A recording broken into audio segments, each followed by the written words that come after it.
Welcome back. Well, the market's still sitting with a cut of close to around 20 points or thereabouts. I guess, won't be surprised if by the end of today, actually, we move into the green. That's the kind of market that we have today. We had a pullback and we're sustaining out there. Just one more point, these OMCs, they're rejoicing this fall in crude oil prices. If you look at BPCL, HPCL and IOC, I recall, at around 950, 920 as well, we had pointed it out that these could be the stocks to track.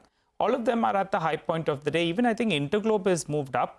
Temporarily had a bit of a pullback. But I think that one, because this means that the ETF prices as well will be well behaved going ahead. So that one's up close to 3%. And we know that traffic has been very, very good. Aditya Sood, fund manager at InCredAsset Management, joins us on the show. Hi, Aditya. Good afternoon. Good to see you win.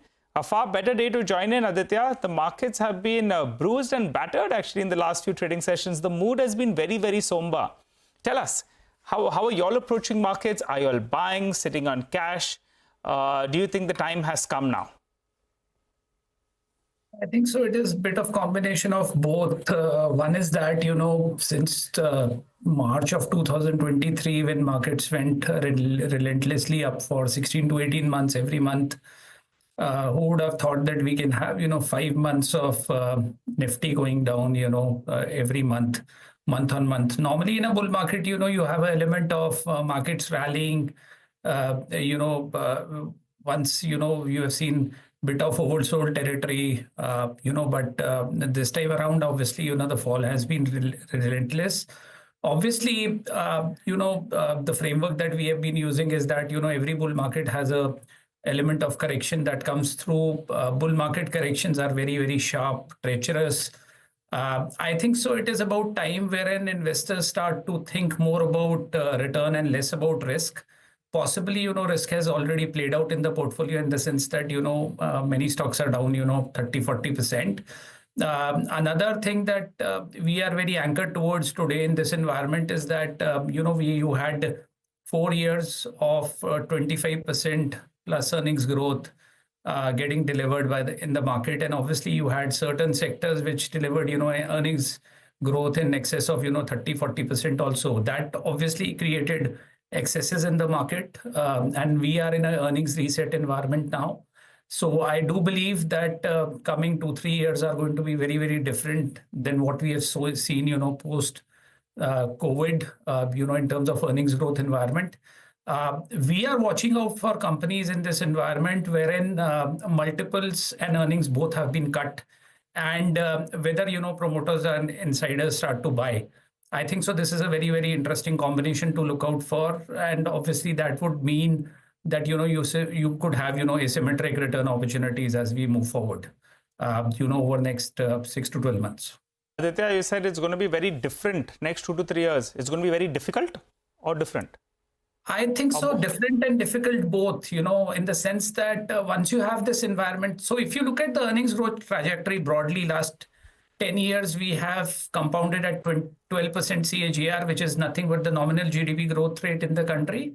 And you had 4 years wherein, earnings compounded at, in excess of 20%. Obviously, that led to, sort of excesses coming through. But I think so. We would like to be in areas wherein earnings are fairly protected or insulated. So that is point number one. Point number two is that, obviously the valuations are much more reasonable, not necessarily in the new stocks, in the set of stocks that we already own, than what they were, 6 or 9 months back. And these companies, as long as they continue to deliver on earnings growth rate, I think so, we would be better off in comparison to the market. So Aditya, in terms of fresh allocation, are you buying more of the same? Because we've spoken about stocks like Newland, Thyrocare, Federal Bank, Tejas.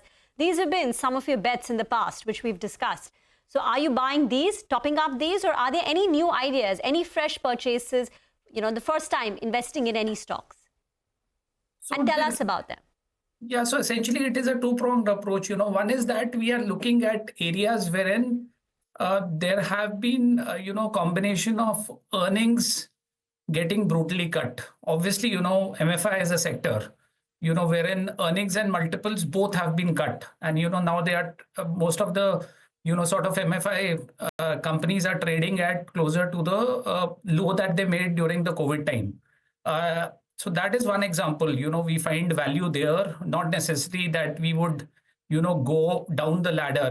Essentially we would buy the MFIs which have managed or who have a consistent track record over the last 4 or 5 cycles of managing asset quality well. So, that is clear-cut example. The second example also is, areas wherein we see a very good dividend yield. And in a market like today, that dividend yield is going to, be a combination of having support in terms of stock price. Secondly, we are closely looking at insider buying data. So if you get promoters who are backing their companies essentially and buying more of the stock that they already own, it is a very, very good combination. So if you look at, some of the PSU names today, essentially I can find stocks which are trading at a low double-digit PE valuation and having 3.5%, 4%, 5% dividend yield potential. Obviously, OMC is being, one of the areas which is looking very interesting from a dividend yield perspective. A large cap like Vedanta, offers considerable value purely if you look at, dividend yield today. So essentially, I think so. These are areas wherein you can do some value buying. And this market is meaningfully different because in the past, 6 months back, had you imagined that, you can find a dividend yield play with a low price to earnings multiple. Today, possibly, whatever way you want to position yourself as an investor, it is possible to construct a portfolio. Be it a dividend yield investor, be it a growth at a reasonable price investor. You can position yourself beautifully in this market. Okay, so at least it's got some excitement going for real stock pickers. That's what you're saying, Aditya. Got that point. So dividend, you've given some examples. Vedanta, you're saying could be an example where the dividend yield play can work really well. Also, of course, company is going through its own, corporate restructuring, and then the division has to happen in 5 different entities. But on the other piece, growth at reasonable price, because that almost never was happening in this market for the last 2-3 years, right? Give us some examples of that, where there's growth, there's some valuation comfort, and things are looking not too bad. Sure. So essentially, if you look at our top holdings like Indraprastha Medical, Tejas Network, or, Newland Labs, I think so all the 3 stocks fit into that category. So if you look at, Newland as a case in point, last year they made a profit of 300 odd crores. Our forecast is that, possibly we are looking towards, doubling the profit trajectory over next, 2 to 3 years. If I compare Syngene, Newland and Divi's, in terms of the ROC profile of these companies, because each of these companies are very similar in terms of, bucketized into the CDMO play category.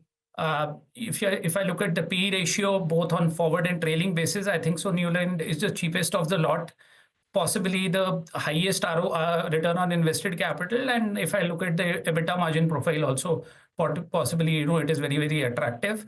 Similarly, if I look at essentially Indraprastha Medical and compare it to the hospital universe, the multiple is half of the universe. The ROC is double of what the universe is generating. And I think so the earnings growth profile is going to be materially different over the next 4 or 5 years once they get into the capex mode. They have not done any capex for practically last 25 years, and now they are getting into a free cash flow yield zone of 8% plus. And now they are getting into a capex mode as well. So I think so these are very, very interesting opportunities, because what it essentially also means is that you are buying into a combination of earnings growth, which is superior than the market earnings growth. So the second thing is that, superior quality in terms of, return on invested capital. And the third point is that whether there is scope for P multiple to re-rate in the next cycle. That is, I think so that is very, very important. So in a market like today, that is the kind of opportunity that you are witnessing. Multiple can now also expand over a 3 or 5 year period. There are 3 interesting examples: Tejas, Newland, and Indraprastha Medical. And quickly, just 10 seconds on this. Are you willing to venture into any of the erstwhile highly sort of valued stocks, which were promising growth? There was a narrative, but the valuations were a problem. Whether it's EMS, names like Dixon, etc., whether it's defense, or even your capital good majors like ABB Siemens. Are you buying anything there where you think now valuations look better, or would you skip? I would say that I would, skip, because, this is a market wherein you can buy a combination of low multiple and earnings bottoming out. So why would you go and buy a company, which is like trading at 50, 60 times earnings multiple, and you see limited scope of P multiple expansion. So one of the areas wherein you need to be extremely careful is wherein multiple can cut further. So let's say you end up buying a stock at 40 P, and suddenly you realize 2 years down the line that market has derated the stock at 20 P. So why would you buy that kind of a combination? So all the popular themes which are fads in the previous cycle, be it solar, EMS, we will strictly stay away from avoiding. Okay, not going with the earlier fads, looking at value elsewhere. Got it. Aditya, thank you very much. Helpful conversation. Good to have you on the show today. With that, let's quickly head to